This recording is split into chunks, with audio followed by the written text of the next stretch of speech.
5:30, an ex-con is headed back to prison after a story our Call 6 investigators broke in 2012. Hundreds of cars stolen by an Indianapolis firm that was doctoring mechanics' lien paperwork.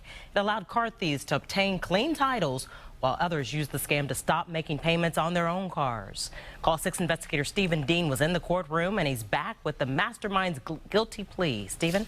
Well, this man cried in court as he asked for a light sentence, saying he's remorseful for taking some 272 cars. That's about $400,000 in losses. But the man behind the firm called Mechanics Liens Plus sure didn't want you to see his face as he was leaving the courthouse.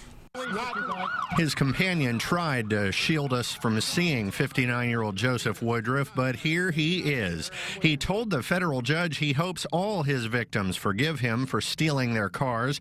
For a $1,000 fee, he'd help people get clean titles to cars by fudging mechanics lien paperwork, pretending huge repair bills were due even though no repairs were ever done.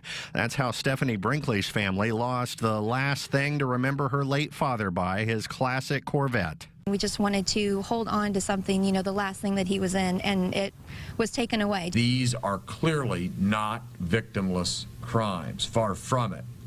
The debts that ultimately would be discharged through this illegal process all had victims. Woodruff had help from his daughter, who's also been charged, and a BMV worker who was fired and also pleaded guilty for providing info on cars' lien holders.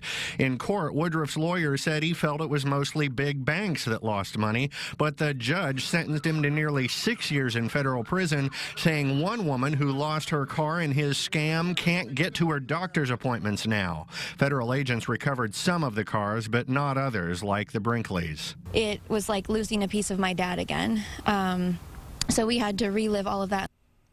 Prosecutors say we all lost money in this because the scam actually used mechanics liens to melt away other liens that were supposed to collect things like overdue taxes and child support for parents. Taxpayers had to cover it when those debts couldn't be collected. Now, Woodruff had already served time in prison for auto theft and fraud. His new prison term begins in the coming months. Reporting live, Stephen Dean, RTV6. So many